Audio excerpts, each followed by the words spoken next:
Okay, so imagine a classic fairy tale, like Beauty and the Beast. Yeah, got it. But strip away the old castle and think about it through the lens of, well, our digital lives today. Okay, interesting twist. What if that story played out not in some far-off kingdom, but in this huge, sprawling virtual world? Yeah. A place where, anyone can be, well, anything they want to be, their perfect self. Ah, I see where you're going. That's pretty much the core idea behind Belle. The Dragon and the Freckled Princess, right? The 2021 film from Mamoru Hosoda. Exactly. It's this amazing Japanese animation.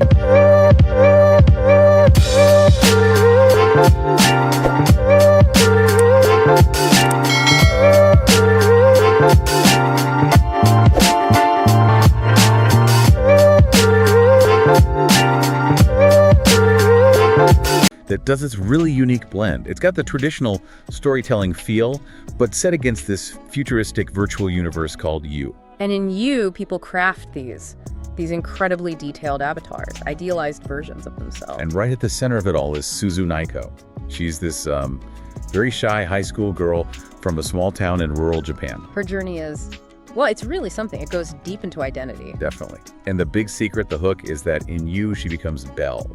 This huge global pop sensation. But it's not just about fame, is it? It's more about her finding her voice again, a voice she lost.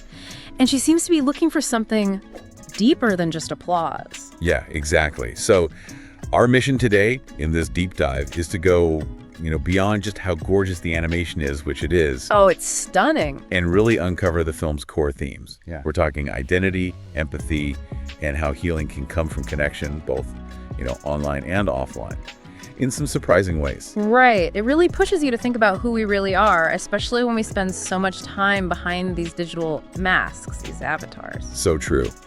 Okay, let's start with Suzu's reality before You. She's carrying this really heavy grief. Yeah, it's pretty profound. Her mother died tragically, saving a child from a river, and well, it silenced Suzu. She literally can't sing anymore. And that silence, it doesn't just affect her singing, it isolates her, right? Yeah. From her dad at school. Totally. She feels awkward, kind of invisible in her real life. It really sets the stage for why You isn't just an escape for her. It's more like a space where she might finally be able to express what's been bottled up. Exactly. And it's fascinating how she gets into You, her best friend, Hiro, who's like this tech whip. The essential tech-savvy friend. Right. She helps Suzu create her avatar, Belle. And Belle is just radiant, confident, flowing pink hair, freckles even. And somehow, as Belle, Suzu can sing again. Wow. It's a really powerful idea, isn't it? That these digital spaces, maybe paradoxically, can sometimes let us tap into something more authentic, especially when the real world feels too hard. And boom, Belle's first performance in You, it just explodes. Instantaneously. She goes from nobody to this global icon, overnight. Which, as you'd expect, brings a whole new kind of pressure. That kind of fame always does. Yeah. Immediate scrutiny, everyone watching. It must be intense. Absolutely intense. And right then, just as she's hitting this peak, the story throws in a massive curveball. The dragon arrives. Oh yeah, the dragon. His entrance is terrifying. Right. In the middle of one of Belle's huge virtual concerts, this beast-like avatar just crashes the party, covered in bruises, scars, looks really menacing. There are these justices, these sort of vigilantes in You, hunting him down. Yeah. Saying he's dangerous, corrupted. But Belle, her reaction is different. She's not just scared or judging him. She seems intrigued. She senses there's pain underneath that monstrous look. That's such a key moment. It immediately challenges that idea that what you see online, especially the scary stuff, is the whole story. Precisely. And that's where Belle, or really Suzu as Belle, starts her quest. She doesn't listen to the rumors calling him a troll or a broken program. She decides to find out for herself. Exactly. She tracks him down, finds this hidden castle he has in You. He's defensive, angry. Understandably, maybe. Yeah, but she keeps coming back. She uses her music and just this quiet, persistent empathy, trying to break through his defenses. They start forming this kind of silent, really unlikely friendship. It's not about romance, though, is it? It feels much more about just understanding him, seeing past the avatar. Completely. It's about empathy, breaking down those barriers. She starts to realize he's not just hiding from people in Jersu, he's hiding from something much deeper, real pain. Real world pain. Yes. So she becomes determined to find out who he really is, but his identity, his profile, it's locked down tight, heavily encrypted. So, back to Hiro. the tech genius. You got it. Hero starts working on cracking that encryption, which, brings up that question for us. How much do our online selves, even the really polished ones, still hint at our real vulnerabilities? That's a great point. So they're digging, trying to find out who this dragon really is. What do they find? It must be something big. Oh, it's devastating. Hero manages it. She breaks the encryption and the dragon. He's not a program, not some random internet meanie. He's a young boy in the real world. A kid. Yeah. And he's suffering just horrific abuse from his father. He's desperately trying to protect his little brother, Tomo.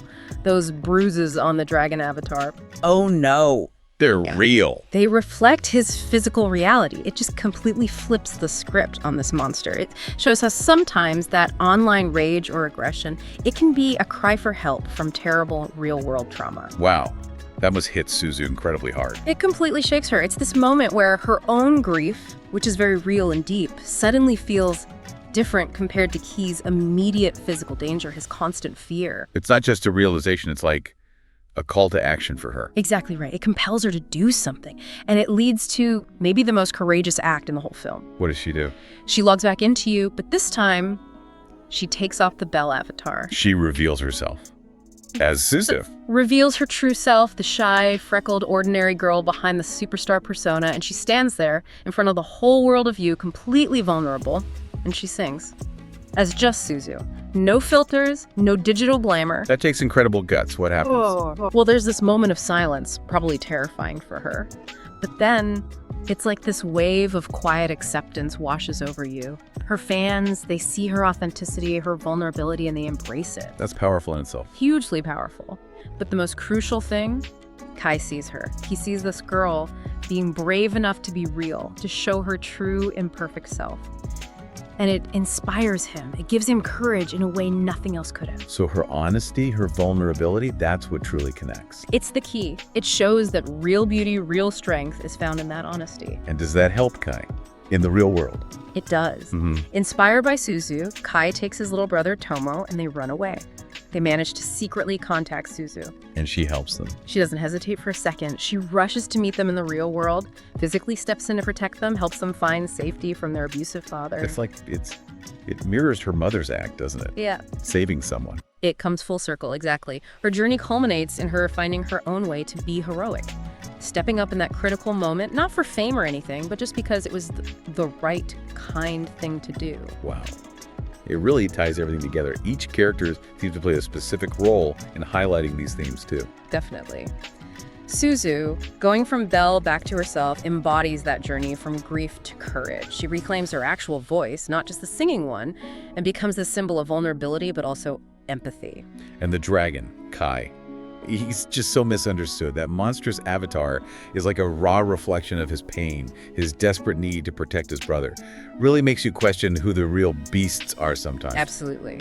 And then you have Hero. Loyal, maybe a bit sarcastic, but she's Suzu's rock. The tech genius, yes, but more importantly, that unwavering support system shows how crucial real friendship is. Can't forget Tomo, the little brother. He's like the innocence Key is fighting so hard to preserve. Yeah, he represents that hope. And Suzu's mother, even though she's gone, her memory, that act of sacrifice, it hangs over the whole story. It shapes Suzu's idea of what bravery and kindness look like. Shows that heroism isn't always loud. So, when you boil it all down, what are the core insights we should take away from this deep dive into Belle? For you, listening, what's the big message?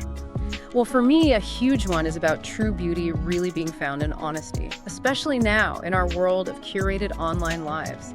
The film shows that having the courage to be vulnerable, to show your real, imperfect self, that's where the real power lies. Yeah, Suzu taking off the mask wasn't a weakness. It was her strongest moment. It's what truly connected. Our flaws, our vulnerabilities, maybe they aren't things to hide online. And that ties into empathy, right? How empathy breaks down barriers.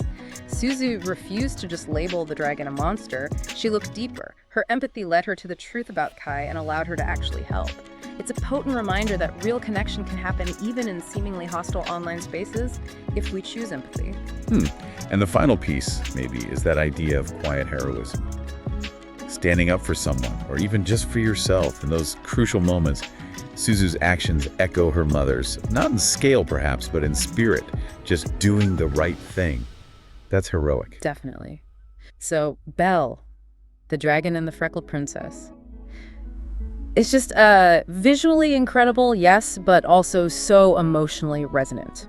It takes that classic fairy tale structure and reframes it for our time, grappling with technology, trauma, identity. Courage and compassion, deep compassion. Yeah, it really explores all of that beautifully. And it leaves us, and you listening, with a really powerful question, I think. One that feels very relevant today. Which is, In a world where online we can basically be anyone we want, who are we, really? Huh? Who are we when we make that choice to just be ourselves? Flaws and freckles and all. that's the question to chew on. It encourages you to think about authenticity, about real connection in your own life, especially maybe in those digital corners of it.